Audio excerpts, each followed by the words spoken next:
if it's a place that everybody wants to be, great work goes on there, right? They want to be there, they want to do great things, and you can build that. You don't have to be the most senior person. The military has trained all of us. When something has to happen, whether it's your formal duty or not, like just execute, right?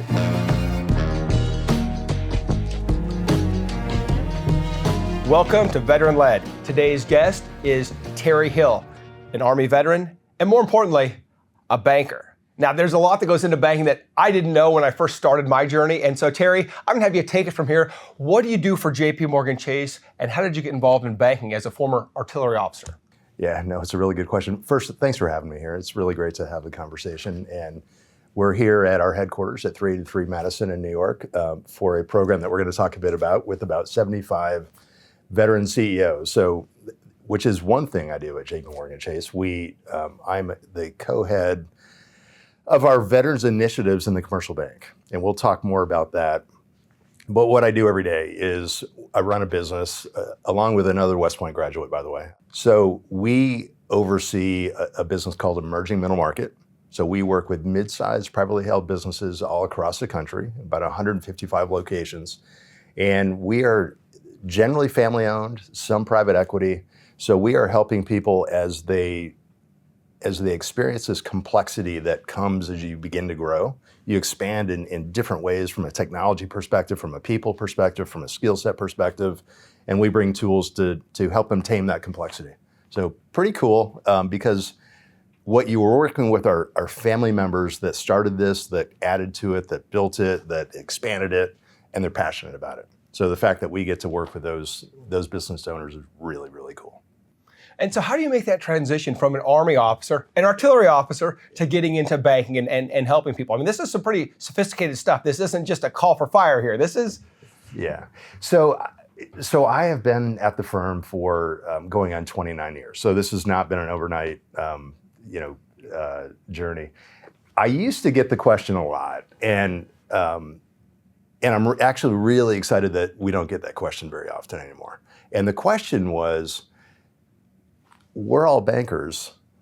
What did you do in the Army? Did you do push-ups? Did you fire guns? We didn't really overlap. The civilian world, the military world didn't really overlap. The overlap at this point is complete. So it's really, really cool. Firms like JPMorgan have invested millions of dollars to bring veterans in, to help veterans get placed, to train veterans. MBA programs have brought veterans in, law firms have brought veterans in, law schools have brought veterans in. And so what you find is, unlike when I began and one of my colleagues said, hey, you should meet Rob. He was also in the military. He was the other person. Now it's ubiquitous. We have programs that bring veterans in pipelines that allow them to bring the skills that they've developed in the military, which they know how to work hard, they're dedicated, they're loyal, they're tenacious, they're smart. They're really well trained and really well educated. They just don't know how to do what we do. Well, oh, by the way, when you join us from an MBA program, you don't really know how to do what we do either. So either way, I have to train you. I love to have a veteran to train. So what back then when I joined, what really applied, what people had asked me that question and it was a little confusing at the time because I thought, well, when I'm in the Army, I'm developing plans, I'm communicating those plans, I'm motivating people to do what, the plan, right? And then and most importantly, we're executing a plan, and when it doesn't go according to plan, you make it happen. Sounds kind of familiar. It's kind of what we do every day. So we think about clients, we think about what their needs are, we think about the tools, the solutions, everything that we can bring to bear. And then our job is to bring it to them and help them understand why that's important to them, why we're the one that they should work with. And then over time, we adapt and we overcome and we execute for our clients. So veterans know how to do that. Well, I got to imagine with the largest bank in the United States, highly regulated industry, you have to pick people who have values, core values, similar to those that we have in the military. Because you're absolutely right. Nobody comes into a profession knowing how to do it. But if you can get somebody with a little bit of leadership experience and you can trust them, you can go a really long way. So I read that JPMorganChase has hired over 18,000 veterans, and there's some more great statistics that I read. But I know some people talk the talk, but JPMorganChase walks the walk. Well, how do I know? Because I'm a member of the CEOcircle. I'm doing it for the second year now, and I've seen firsthand and secondhand how you support some of our cohort, some of our team members who say, either I just have a banking question or I need help, but you invest in veterans, not just hiring them, but you believe in veteran-led companies. Why? Our operating committee has a focus on, one, serving the entire community. And there's elements of our community that just haven't been served in the same way. And as a veteran, I can look at when we work with our clients that we work with every day, they have built networks, built knowledge, built connectivity with trusted advisors, friends, colleagues, family members that are in the industry or around. So they know how to get the information. They know, as they're growing, that complexity I was talking about, they know how to tame that, partly because they have people around them that help them. Our veterans were doing hard things for us, for our country, overseas, around the world. At the same time, that group that I'm talking about, we're building that network. We can supplement that. Businesses that are owned by whether it's women, diverse owned, or veterans that I'm focused on, you look at what the average revenue size and average employment size of those companies is. It's about 30% of the overall population, yet about 20% of the revenue. So if we can close that gap, and it's a really important thing to close that gap, it's about a $1.3 trillion opportunity for the US economy. So this is, what our operating committee tells us is we are serving the entire community. We want to help everybody. The strong community, business community, overall community, means a strong JP Chase. Let's invest in it and be serious about that. And it's granular, it's execution at the detail level, and you see that, right? You can help close that. And we are the largest financial institution in the United States. It's a real responsibility and something we take seriously. And so what programs do you have available? Obviously, I've experienced CEOcircle and I've heard about a lot of them, but I know there's many that I don't know about. And many of our listeners, veterans, and I think, where can I get help banking? And they don't even know. Yeah. So what I love about our strategy is the way that I describe it is, as you begin to take the uniform off, we're there to help you. As you are beginning to look for a job, a profession, we're there to help you. And we have something called the Jobs Mission that Jamie Dimon was foundational in helping set up. And initially, it was a handful of Fortune 500 companies with a goal of placing about 100,000 veterans that were exiting the military. It's now over 300 companies, very large corporates in the United States, and has placed over 1 million people, family members and veterans that are exiting the military. That's an example. We also, through IBMF, Syracuse University, IBMF, organizations like Bunker Labs that have now come together with IBMF and many other veterans organizations, we help people start businesses. So whether you want, there's different paths to take, right? You can go to school, you can find a great career with great companies, or you can start a business. And each of those we help you with. And of course, along the way, financial literacy and all the fundamental tools that people need, we're there to help. And so CEOcircle, our program with IBMF that you're part of, came from that. And so that is, we want to help you start the business, we want to help you grow the business, and we have just amazing resources around our branch network to help people think about a business plan and really grow it. And then now let's scale it.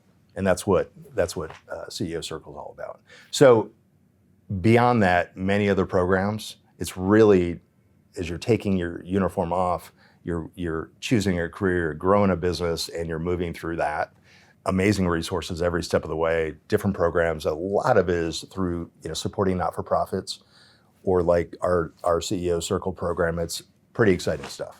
Yeah, and I found that the financial literacy piece is something that we don't like to admit this, but we come out of the military, we're used to that pay scale. Yeah. Here's your rank, here's your time and grade. This is how much you're going to get paid, and we get paid based on the value we bring to any situation. And so, learning that, and then learning that debt can be good, which, we now have 140 employees, and I'm learning that maybe I need to look at this a little bit more seriously, because starting a business, everybody says, oh, you don't want debt, or if you take out a loan, pay it back as soon as possible. And I think the education piece is like, well, no, this is how the bigger companies run. And I think for organizations like JPMorganChase to pull back the curtain and say, look, do you really want to see how some larger organizations run? And you bring great leaders here who have scaled companies and show us. And they tell us, they say, look, this was my journey. And yeah, I know what you're thinking, because I thought the same way when I was your size, but this is what's happened. You've done a phenomenal job bringing outstanding speakers in here to educate veterans that, hey, some of the stuff that we were doing in the military, or the way we thought about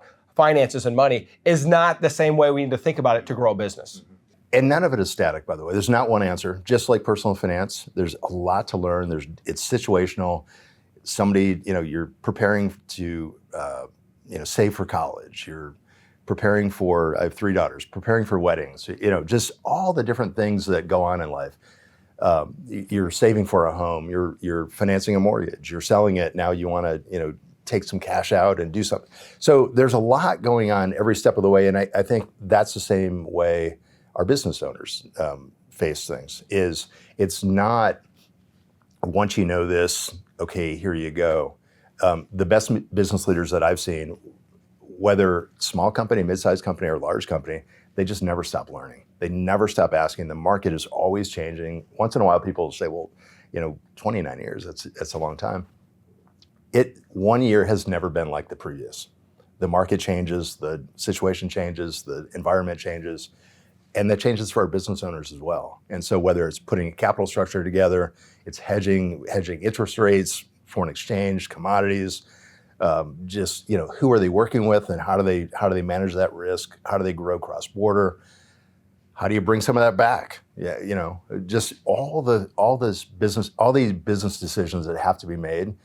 There are people that have thought about this, and our business owners will take that in and make great decisions. And sometimes that information comes from us. Sometimes it comes from programs like CEOcircle, where you bring other CEOs together and they've faced it before, right? Because there's no one answer, there's no one situation, there's no one company that's exactly like the other, but it's just taking it in and making great decisions. That's what it's all about. I think as we move along in our careers, we get a chance to decide who we want to be a hero to. I think it was Dan Sullivan that said that. And so how did you decide that you would be involved? I mean, obviously you've got the middle market job, but now you're also, I guess, the co-chair in the veteran space for JPMorganChase. I mean, how do you get to that position? Was this something that you pursued? Did someone volunteer you? Or how do you, for veterans listening saying, that sounds like a cool job, I'd love to be in Terry's position, how do you get there? Every step of the way, what I said, and this act 100% comes from the military, right? And it is the environment that you're in. You can shape it. So whatever role I had, whether I was a brand new associate, just started, I was the most junior person in the group, I was always involved in recruiting, helping people understand what we're about, driving what's going on in the group. Every step of the way, whether it's a training program or managing the more junior people or just volunteer, like just giving yourself to the organization. And what you find is when you're giving back, you get a lot, one, but also you have great influence over what it looks like. And what I want is a great place full of great people that we all want to be at every day. And you can build that. You don't have to be the most senior person. Every single person influences what is going on in that organization every day. And so the way a lot of this came about was I just got in there and started. Just make it happen. You want something to be a certain way, don't wait for it. The military has trained all of us. When something has to happen, whether it's your formal duty or not, like just execute, right? And it is very much our culture here that this is not a hierarchical top down. This is about how do you make it great every day. And so, there's things you're passionate about. I'm passionate about what does it feel like, just even in that single office, that floor you're on, what does it feel like? Does everybody want to be there? And one, that's where I want to be. I want to be where everybody wants to be. But two, if it's a place that everybody wants to be, great work goes on there, right? They want to be there, they want to do great things, and you can help them feel that. And all that came from the military. That's 100% that, I was at Fort Sill, Oklahoma, learned how to sort of, it's 2 a.m, it's freezing, and like, how do you sort of bring it together? How do you help everybody understand just what are we doing here and why are we doing it and where are we going? And there's clarity in that. And you can do the same thing. So then as you move down the road, veterans are obviously something that I'm passionate about. And the opportunities for veterans in our organization is something that I'd always worked on. And there was a bit of a struggle because it was just how do you close the gap, kind of to your question, sort of how do they fit together? And over time, it really opened up. We have great programs that bring veterans in and we rotate them around and they find the right spot and the managers build a relationship and then the managers hire them, for example. That was something that our operating committee set up through our Military and Veterans Affairs program to create opportunity, but also to bring great people into our organization. So everywhere you look, there's opportunity to do good things that you care about. Just dive into it. That's what I did. And a great leadership lesson here is, just like we learned in the military, you don't have to be the senior leader to pick your team or to set the culture. You can recruit, you can set the conditions for success, and obviously that's what you did. And now that we're here, let's go to the after action review. The 3 examples of great leadership and 3 examples of not great leadership that you experienced that could have been in the banking world or in the military, but things that you saw that over your career you say, that was great leadership, and things that you say, this is leadership that doesn't work. Yeah. Thankfully, I've seen a lot more good leadership than not. And, to me, it all begins with, and one of our board members was at our dinner lesson, you heard it from her as well, it's humanity. Like, are you bringing humanity to the situation? These are people. It's really the basics of leadership, and it even goes as far back as at West Point, as a plebe, you're given your bugle notes, little book that you memorize, and then you're often called on to recite it. And there's 11 principles of leadership, and I'm not going to recite them all, but know yourself and seek self-improvement, and just these basics of leadership that are be technically proficient, seek responsibility and take responsibility for your actions. Like, those are the first 3. And we keep going if you want. Those are things that are timeless. And I've kind of made I watch for those. And whether the people that work for me or over time, people that I worked around or worked for, and you admire that when you see that. And when you don't see that, those are the things that you admire a lot less, because it's really about, do you care about the people? Do you care enough about them to actually learn how to do what you need to do? Do you care about them enough to actually execute in the way that you need to execute? Do you care about the organization and them enough to communicate really clearly so everybody understands what needs to be done, and then lead from the front and help everybody make it happen and support them and be positive and all the great things that we want from our leaders. And so the bad is? If you're not doing that, I mean, again, I just see so much more positive than I see negative. And I think maybe in the early days of banking, people thought in my early days of banking, people thought a little bit less about leadership back in the organization as it was, once upon a time. For a long, long time, we focused a lot on leadership and a lot on having, great environments and great leaders and investing in that. And in fact, we've taken a lot of our senior leaders to West Point for different programs. And so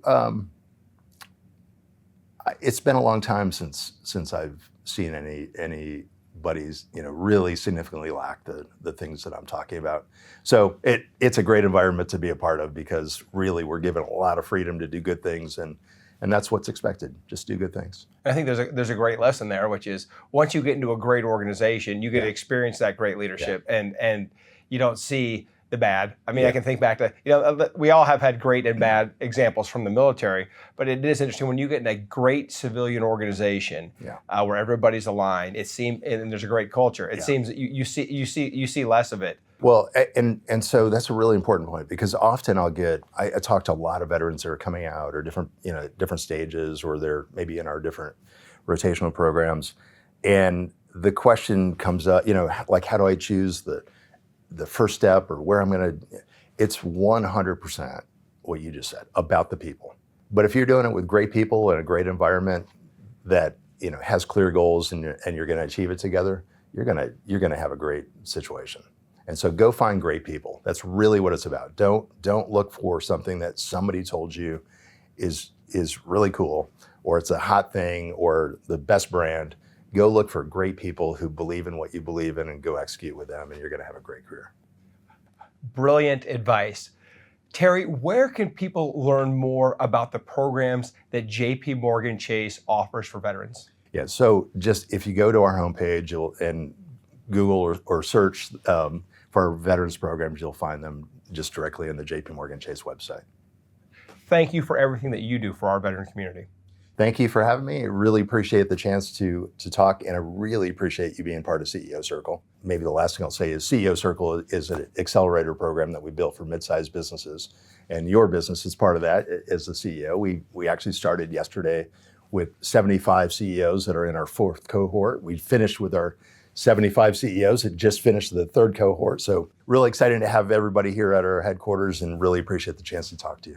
Thanks. And for some of our guests that are tuning in for the first time, we've had several CEO Circle members on the podcast, and you can hear about their journeys, and a lot of them talk about how CEO Circle specifically helped them. And what you'll find is it's in a lot of different ways. Sometimes it's having that CEO peer support network. Sometimes it's the great folks at JPMorganChase who help them out, help them understand complex financial matters. But the great thing about the CEO Circle is not only do you have a cohort, but you also get support from IBMF and the great team at JPMorganChase. You have somebody who can answer questions for you. And as you grow a business, and that's what was missing. Look, I've done EO, I've done Vistage, but what was missing was having that financial expert in the room. I mean, everybody can talk about their vision and how they're going to execute it, but if you don't understand the financial piece, you're going to find yourself in trouble. And that is why it's been such a great program for me, and that's why I'm doing it the 2nd year. Great.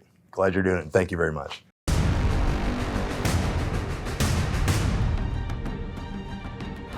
Thank you for joining us today on Veteran Led, where we pursue our mission of promoting veteran leadership in business, strengthening the veteran community, and getting veterans all of the benefits that they earned. If you know a leader who should be on the Veteran Led podcast, report to our online community by searching @Veteran Led on your favorite social channels and posting in the comments. We want to hear how your military challenges prepared you to lead your industry or community, and we will let the world know. And of course, hit subscribe and join me next time on Veteran Led.